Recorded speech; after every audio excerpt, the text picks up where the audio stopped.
Thanks for staying with us. Now on to a special discussion today. The current academic year in Tamil Nadu has been quite a journey for schools and parents alike. First, it was the Supreme Court's decision to put off the implementation of the uniform syllabus system of education for 3 weeks. Schools were put in a tight spot with no textbooks and no syllabus in place. And if that wasn't enough, the fee structure imbroglio cropped up again, with many schools refusing to implement the structure recommended by Justice Raviraja Pandian. This irked many parents to take to the streets. So when schools making more noises for reasons other than imparting education, now the question lies as to where we are heading towards. Now, to give more clarity, we are joined by Mr. Simon D. Victor, correspondent, Emmanuel Matriculation School. Thanks so much for joining us, sir. Good evening. Now, to start off this special discussion, do give us your contention. What and why are you really against this uniform board syllabus? See, the reason being, the standard is very low. That's the main reason. The standard can be increased. And another thing is, in +1, +2, already that uniformity syllabus is there. Many people doesn't know. In +1 and +2, uniformity syllabus is already there. But when coming to the standard, that is right from 1st standard to 10th standard, under this new uniform scheme, the standard is very low. That's the reason. That's the reason. You're saying from 1st to 10th standard, the standard is very low in the uniform syllabus. Yes, you're right. That has you're been, right. You're right. All right. Now, if you look at the bigger picture, right. There's already been a committee to examine that very point. Yes. All right. Now, even last year, there was a committee that was to focus on this, which had educationists and members of matriculation schools, really. So, don't you think they're good enough a panel, fit enough a panel to really come to a consensus on this issue? No, no. What I would like to say here is, instead of raising the standard, they lowered the standard. Could you point out a few issues really that you have with the standard of definitely. syllabus? See, for 1st standard and 6th standard, you're already issuing the books. So, when you compare the 1st standard book, here when coming to matriculation schools, what the student has already studied in LKG is coming in 1st standard. Whereas, in a matriculation textbooks, the standard is high, no doubt about it. The standard is much higher. So, there's a repeat of a syllabus from one, one class to another. Definitely. You're absolutely right. You're absolutely right. There is a repeat. That's a repeat. Is there anything else that you have issues with the syllabus? That's the main thing. The syllabus is very low. It's substandard. All right. So, there's a quality in question here. Yes, yes. Now, many educationists really complain that that the syllabus is very theoretical. Yeah. And in many ways, it encourages role system of learning. Now, that's the matriculation syllabus we're talking about. So, the uniform syllabus, on the other hand, is a lot more colorful. Do you agree with that? No, I don't say that it is colorful. I don't agree with this. So, it's a complete contradiction. Definitely, definitely. Okay, moving forward, now do you think for a student to understand, really it's much better to have a colorful syllabus where it helps the student really understand what they're learning rather than, you know, just by hearting something just to pass exams? No, see, you can't say they're by hearting. See, in matriculation syllabus, the student gains more knowledge. Because I have been repeating this, the standard is a bit high. So, what I am telling is, they can bring this matriculation school standard syllabus to all the schools. So, that you can say it's called as the summer system. All right. So, at this point, now do tell us, what do you think should really go into the syllabus? What suggestions would you make? Yeah, that's really good question. What I would like to say is, the standard has to be increased. That's the main thing. It should be equal to the matriculation syllabus or to the CBSE syllabus.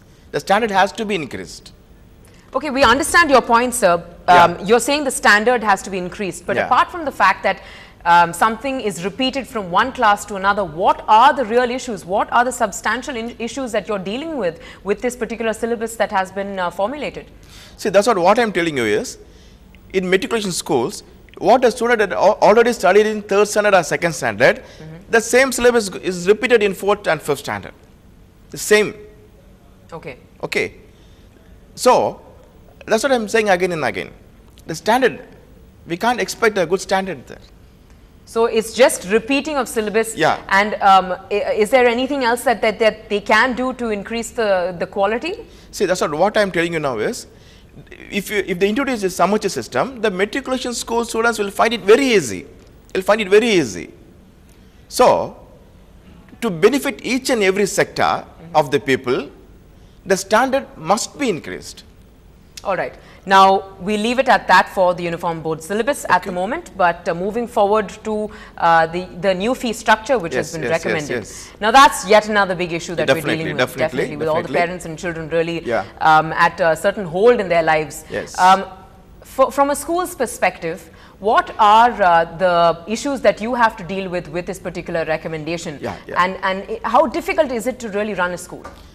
I tell you everything. Say, first and foremost, the fee structure framed by this Raviraj Pandian committee is highly ridiculous. I tell you the reasons one by one. I tell you the reasons. See, number one, first they calculate the area of the building. In my school, the area of the building is 11,601 square feet.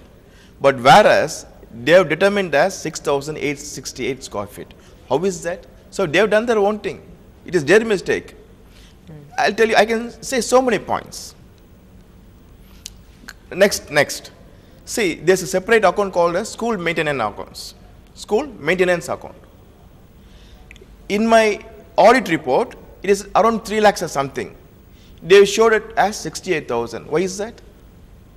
And not only that, I got all modern facilities, say like SMS system, informing the parents if the child doesn't come to school, if the student doesn't finish the homework, through SMS, the parents are conveyed the message, and we have a CCTV camera to monitor the activities of the children. But in the report, modern equipments, they have stated nil. What is this? I don't understand that. See, another thing is, why Raviraj committee has been formed?